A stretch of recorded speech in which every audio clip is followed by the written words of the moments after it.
For me, it's always going to be the people, and it's always going to be the opportunity for me to build relationships with them and to gain their trust and to gain their confidence. So when there's time to make a decision, that trust is in me and what I've helped them to do.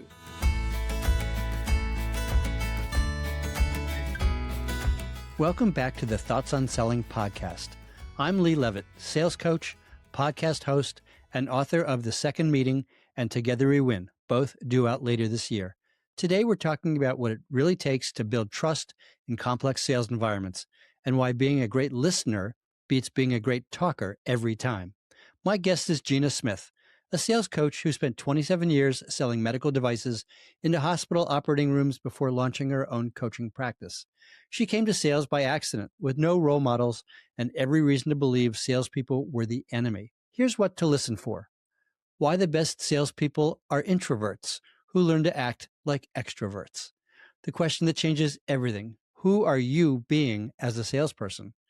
And why the clinical champions who used to control buying decisions now have to share the vote with the supply chain.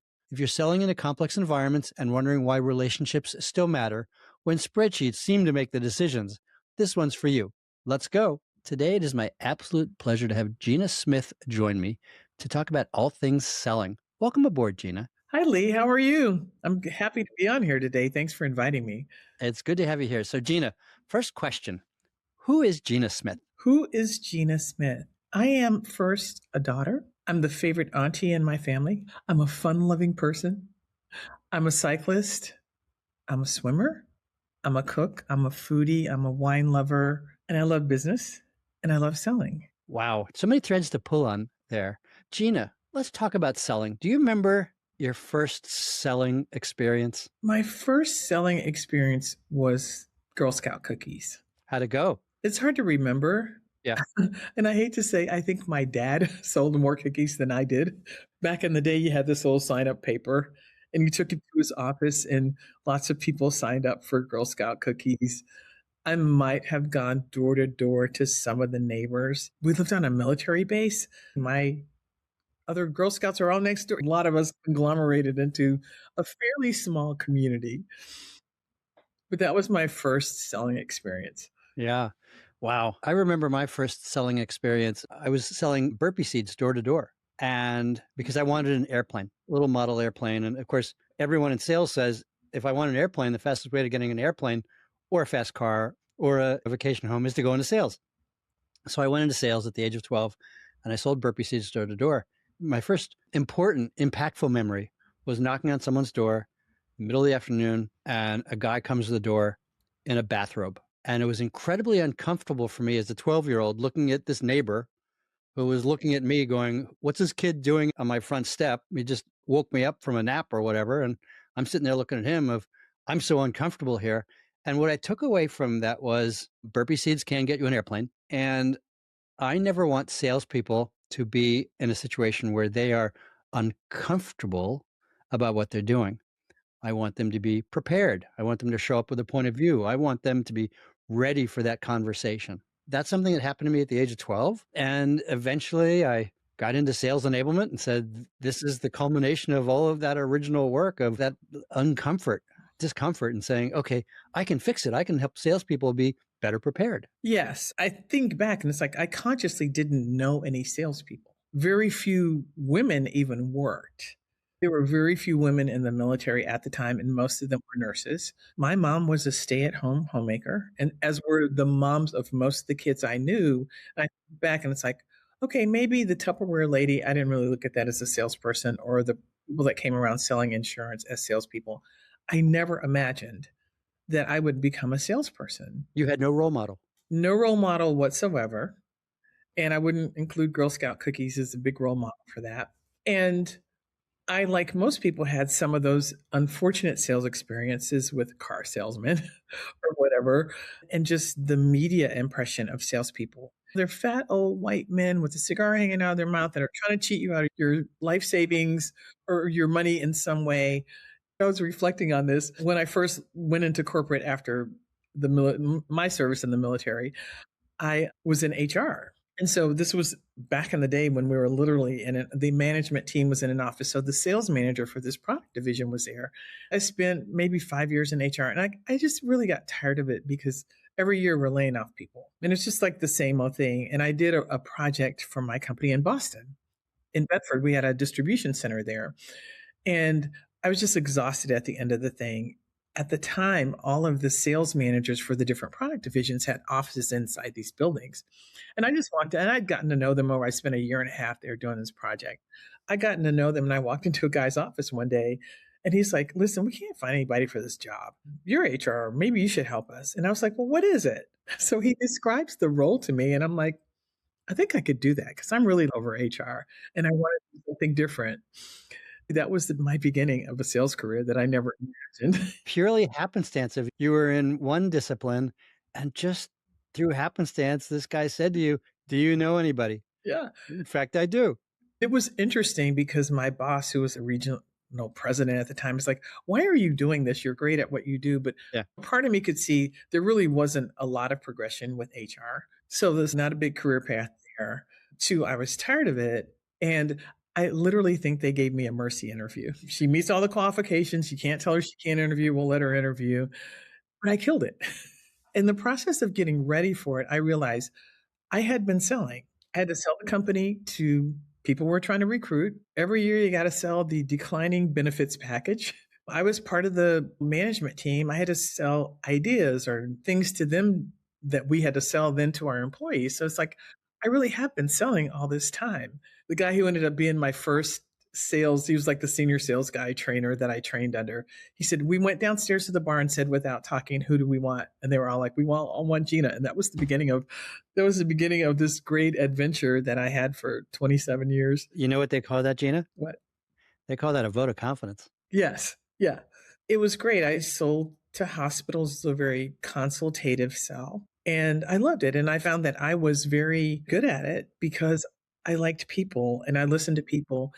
And maybe part of growing up in an Air Force community, like you don't have a choice of who lives next door to you, who goes to school with you, whatever. People move out and the people move in. So you learn to be, at least I learned to be adaptable with just about anyone. So I could talk to the janitor, who, by the way, knows everything that's going on, or I could talk to somebody in the C suite and people in between and formed really good relationships that helped me actually do large volume sales. Interesting, very different pathway and a pathway I never, ever imagined in my life. Yeah. That's the way life works, right? Yeah. The one thing I've always said is when looking at a new opportunity, does that opportunity open doors or close doors? I like that question. And when I mentor other people, that's the question I ask them. If they're looking at different paths, that's the question I ask. Not, will you enjoy this job? And that's a piece of it. Not, will it make you more money? That's a piece of it. Not, is it the right career path? That's a piece of it. But will it open doors or close doors? And when you open doors, you have more options. Exactly. And it opened doors that I never imagined would be open to me. Yeah. So, Gina, aside from the sugar high of the Girl Scout cookies, what do you love about selling? For me, it's always going to be the people. And it's always going to be the opportunity for me to build relationships with them and to gain their trust and to gain their confidence. So when there's time to make a decision, that trust is in me and what I've helped them to do. And I love problem solving. So a great deal of, we sold customized disposable solution. You know, the hospital environment. Yeah, into the big procedure areas of hospitals. So there was a lot of hands-on work. There was a lot of consultation with the clinical people who were going to use this at the end of the day. There was a lot of even project related work because we would often help customers install what we sold and transition the other people out. So I just got a chance to be and talk and interact with lots of people.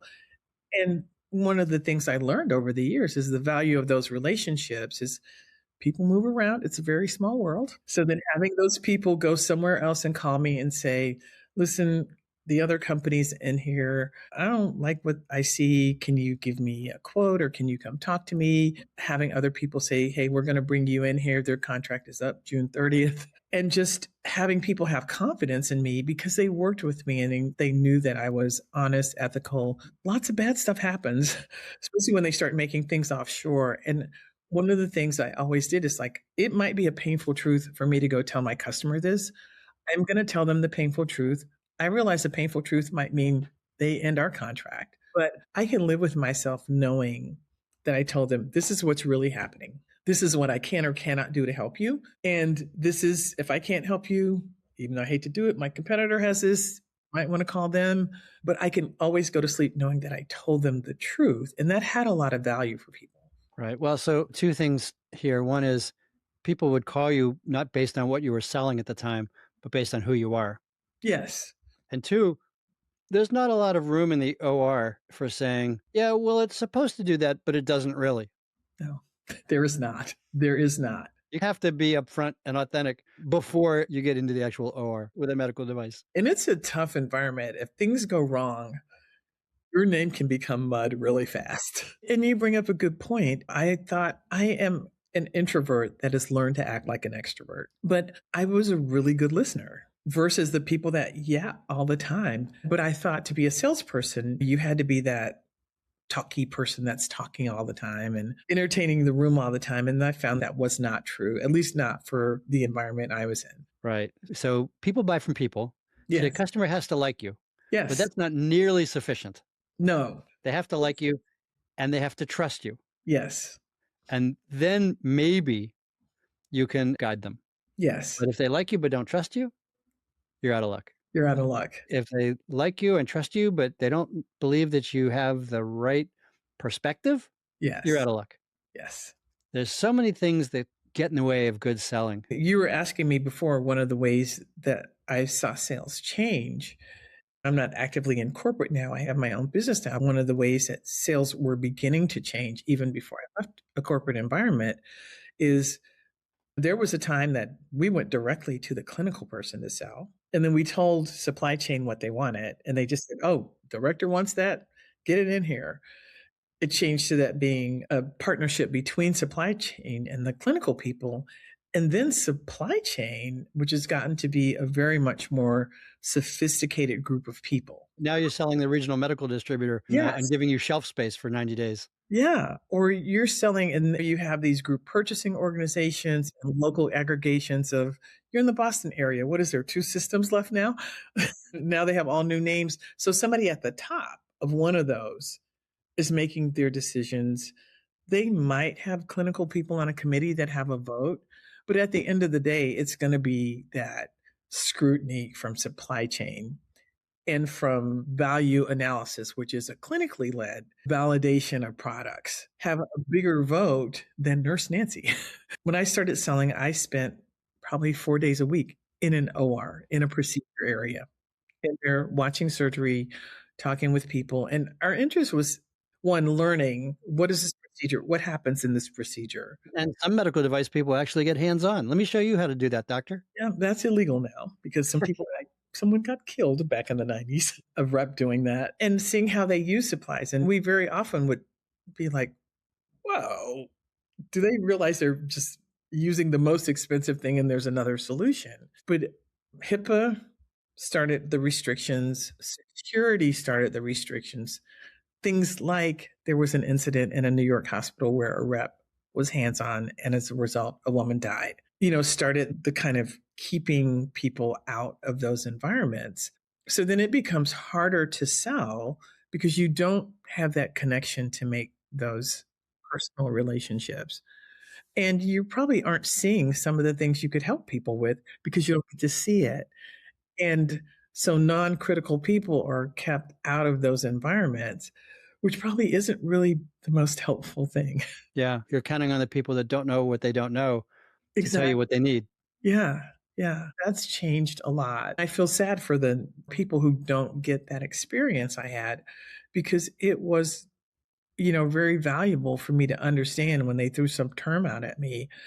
Okay, I understand what that procedure is, or I understand what that thing is, or that body part is. So Gina, you left the corporate world Yes. and now you're having fun on your own. You've been on your own for what? Just over 4 years?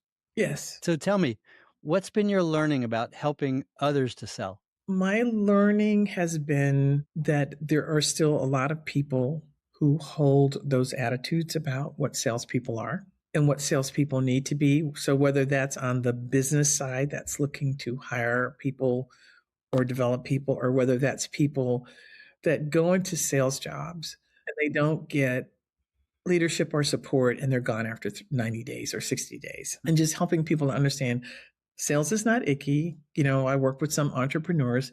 You're not an icky person if you're in sales.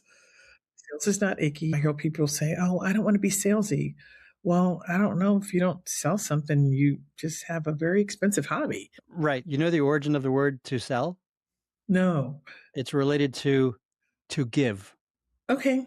And most salespeople don't demonstrate that. They demonstrate the opposite, to take. I was always very good at follow up. And I had a customer and I sent them a report or something. I was in seeing them in their office and they said, "Oh, you're great. You always come through with what I ask for." And I'm like, "Doesn't every salesperson do that?" And she's like, "No, I have people that don't even answer my calls until they want an invoice signed." And I'm like, "But this is how we make our money, serving the customer." And she's like, "People that never get back to me."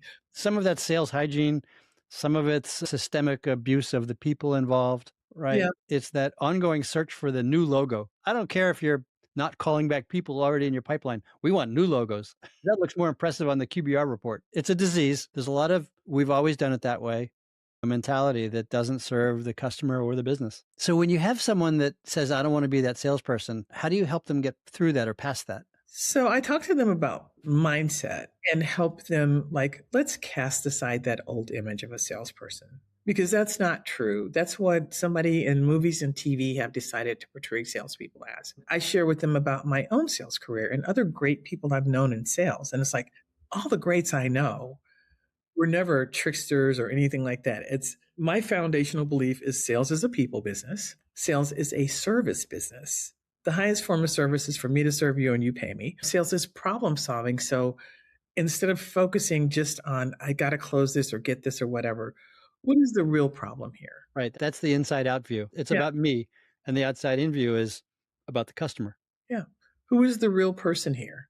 Mhm. What do they really need Yeah. versus what I could possibly sell them? I had a well known author on about a year ago, Jeff Lipsius. A primary perspective of his is selling is not about selling, it's about buying. Yes. And I actually take that one step further. I sat with that for quite a while and I completely agreed with him. And then I said, buying is the process is not actually about buying. Buying is just a step in the larger process. The goal of the customer is not to acquire something.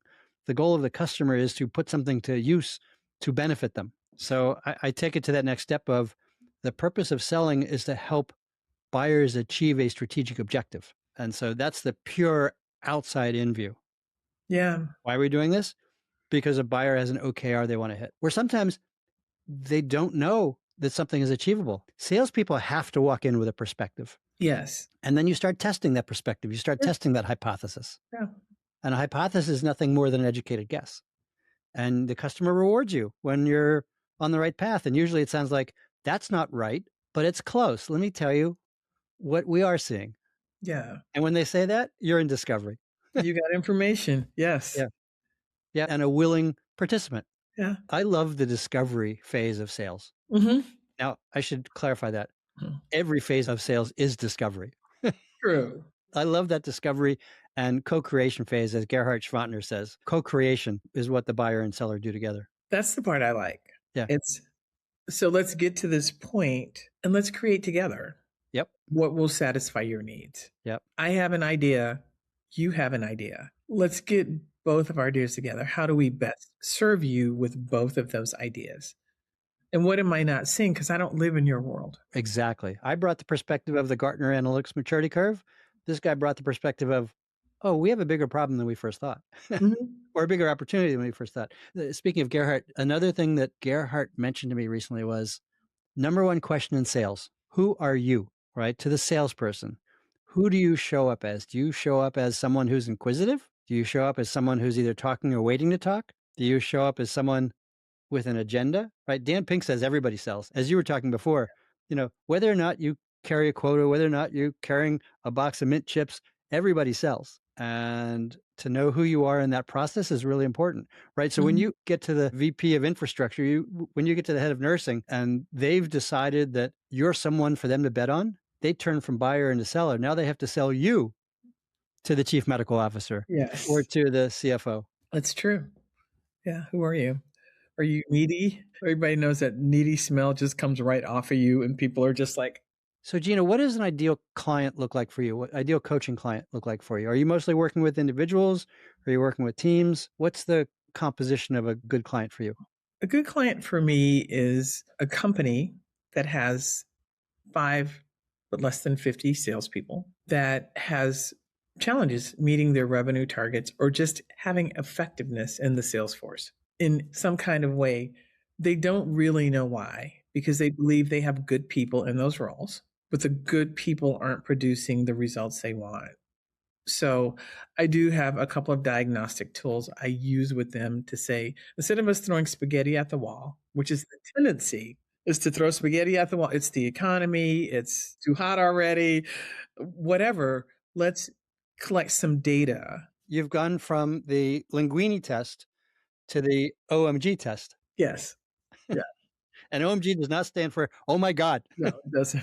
And it lets us collect some data and information about what's really happening. Is there a failure in their sales process? Is there a miss in training? Lots of companies, I worked for like a Fortune 20 company. In my first sales role, I went to a week of training. It was all about product.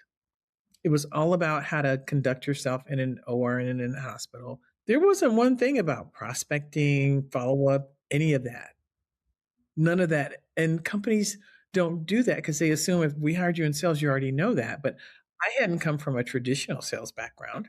So some of that, just as a skill set, I didn't really know. And two, you get what you focus on, Yeah. right? If HR or enablement focuses on training you on product, then a natural conclusion of the rep is we should talk about product. Yeah. And so many, especially smaller companies, don't have effective onboarding processes and Mhm. programs and don't have effective training. Here's a manual.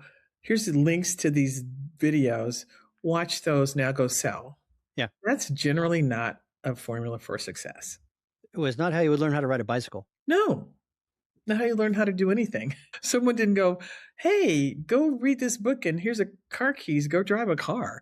Yeah. You're just not going to do that. That's my ideal client to work with and to work with their team and to work with the leadership. Now, are you specializing in the medical device area or I'm, healthcare I'm generally? figuring out what's the perfect market for me. Yeah. So I haven't figured that out yet. That's Yeah. definitely a direction in which I'm starting. Yeah. Because you have some specialty there. And I know in having looked for that for several friends and having done just a touch of work there in the distant past, there's not enough knowledge there. Yeah. There's not enough expertise there in coaching people how to successfully be in that business. There's a lot of tribal knowledge out there, and much of it is from the days of here's the product, here's the sharp end of the syringe, here's the pushy end. Good luck. I go hit those numbers. And sometimes the management is the linchpin. Sometimes it's the process that they haven't defined for people. What is our process here? I just met a woman last week. She's with a company and she's their number one salesperson in the country. And she said, I have to talk to the CFO next week because he wants to know what my sales process is because hardly anybody else is getting close to me. Big clue that there's something missing here, even though you have training and management and all this stuff in place.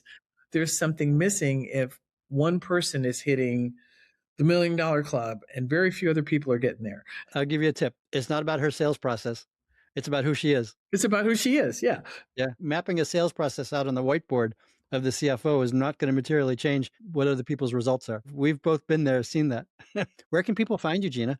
People can find me. I have a very simple website, GinaRSmith.com. GinaRSmith.com.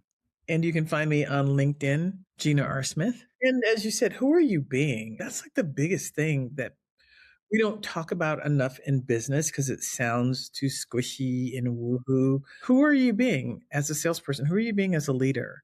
Salespeople have a leadership role with their customers. Who you are being what your intent is or your context is, it's written on your forehead. Yeah. Your customer knows, are they just a bag of groceries for you? Are they just a boat payment for you? Or do you Mhm. actually care?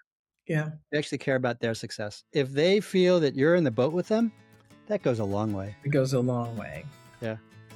Thanks, Gina. This has been fabulous. Another deep dive into the topic of sales excellence and the performance mindset. If you found this conversation interesting, I would appreciate it if you would share the podcast with a coworker or two. And to explore this topic in more depth, send me a note via the contact form on podcast.thoughtsonselling.com or find some time for us to talk at meet.acellergroup.com. Thanks.